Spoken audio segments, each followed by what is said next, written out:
Episode 18, The Quest, Part 3. The goddess of wisdom loses her shield. 3 half-bloods to schism, Aegis one shall wield.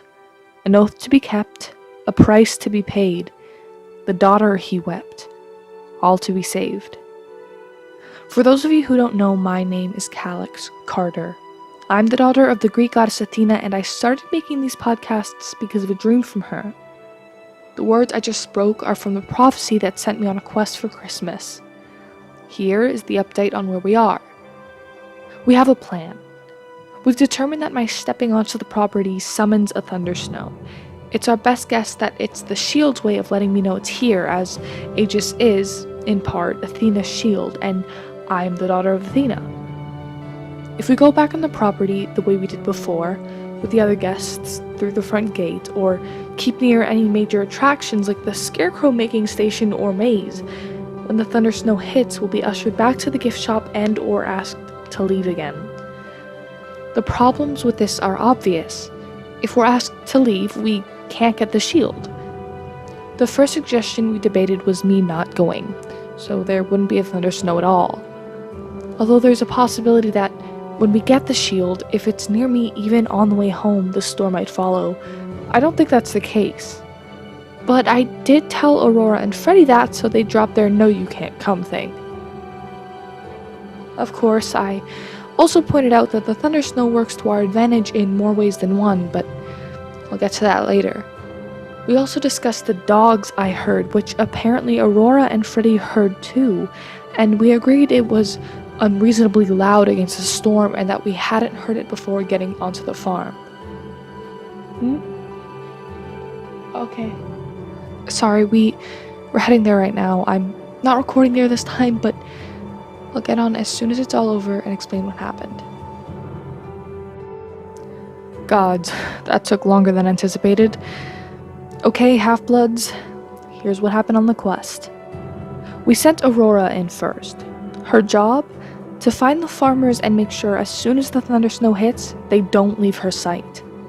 We still didn't know if we could trust them. Freddy and I skirted around the property, trying to find a place to jump their fence where we wouldn't be seen and could hide out while the other visitors and staff made their way indoors. We could only assume that they'd initiate the same protocol every time a thundersnow hit. Get everyone to the gift shop, and if it didn't show signs of letting up, get everyone out of there. We were right. Freddy and I jumped the fence along the side of the farm at the closed-for-the-season petting zoo.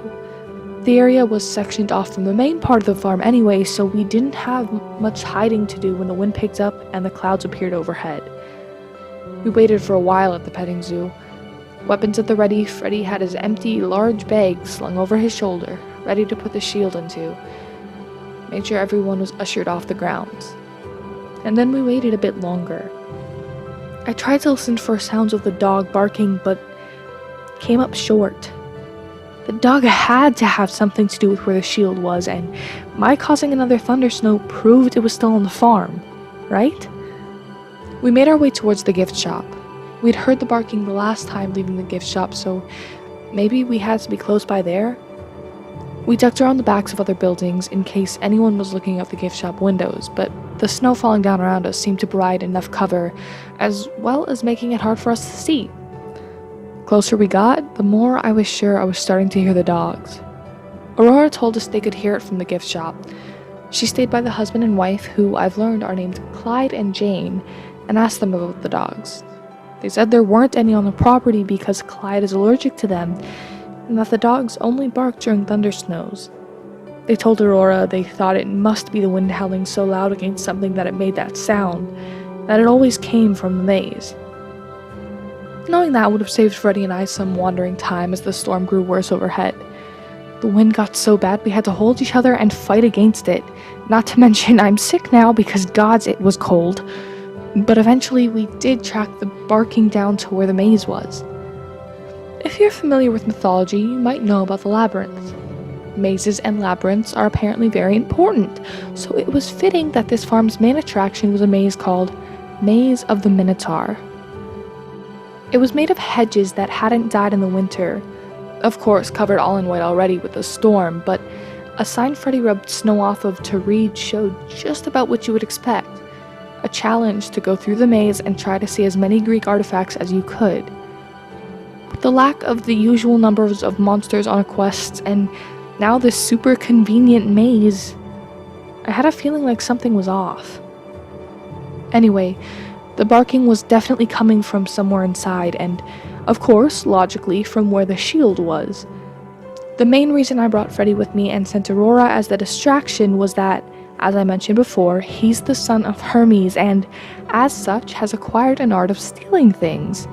So, as we headed into the maze with our weapons drawn, I promised I would take on whatever the dog was, a hellhound or something for some reason, I thought, and Freddy would get in there, grab the shield, and go. Look, mazes are confusing on their own unless you can find their pattern.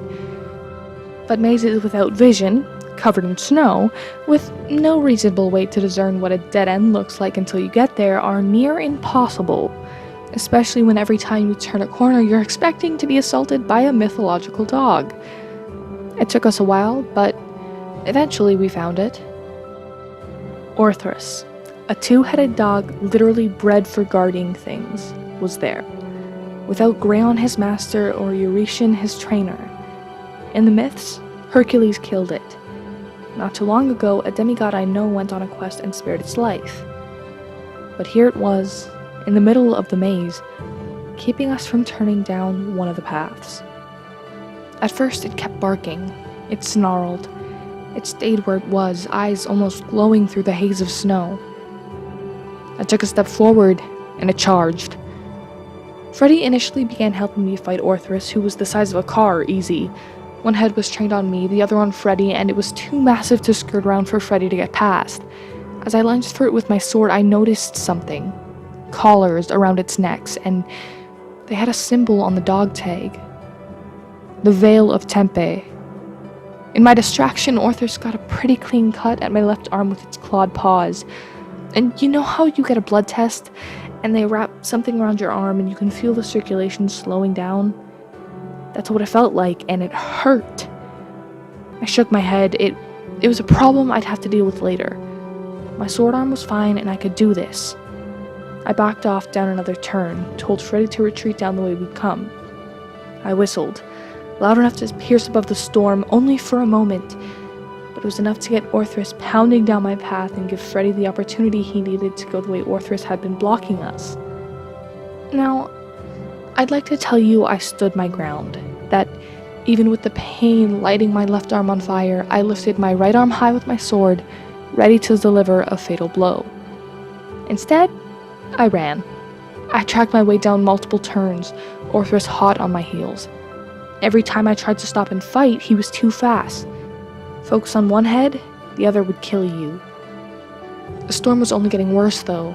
I slipped, cutting my leg on my own sword on the way down. I could hardly see Orthrus as he stalked his way over, glowing eyes through the haze, growl loud and unforgiving. I raised my sword, but Orthrus stopped. I chalked it up to Freddy calling from somewhere else in the maze that he'd gotten the shield, but Orthrus paused a full 30 seconds before that. A full 30 seconds it could have used to probably kill me. I'm not complaining, but again, I got that weird feeling in my stomach.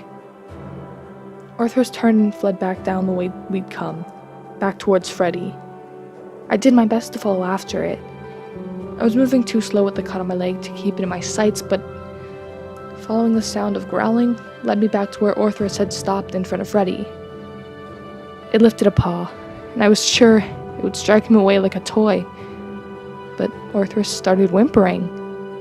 I couldn't see, but Freddy tells me it was the shield. He held Aegis in front of Orthrus, and although the god had been guarding it, couldn't stand the sight. So long as we kept it facing Orthrus, we got out of there fine. I used Freddy as a human crutch until we reached the gift shop. Orthrus hadn't followed us out of the maze, so Freddy quickly hid the shield in his bag and we moved to head into the gift shop. People were already filing out, being led to cruisers in the storm to drive them to the parking lot like we'd been last time we were here. Freddy and I walked in, my sword collapsed into a ring and him holding his in his hand, which was fine because the mist covered it. Unfortunately, the mist didn't cover up the bleeding gash on my arm or the cut on my leg, so Clyde and Jane tried to help me out. I told them it was fine. Me and Freddie had just gotten caught out in the storm and I fell. Clyde seemed to believe it, but Jane didn't. They didn't argue though, and said I could grab something free from the gift shop if I promised not to sue. Believe me, I wouldn't have, but I looked around and I saw a dozen 2-scale replicas of Aegis made of plastic, but painted to look like metal. I don't know why, but I grabbed one, and we were off. Aurora tended to my wounds quick. Freddie got out mostly without a scratch. Now? Well, now we're heading back to camp. We IM'd yesterday to tell Chiron about the plan, and when we reached the hotel, Argus was waiting for us. As we drove away, I could see the storm clearing. Normally, we wouldn't have just left a monster like Orthrus there with mortals, but it seemed they only ever heard him during thunder snows, and people had been going through the maze all month with no one reporting seeing a giant 2-headed dog hanging around. There's still a lot of unanswered questions. I'm just glad we're going home. Remember to watch your backs, take care of yourselves, and if you survive, I'll see you again next week. Calyx out.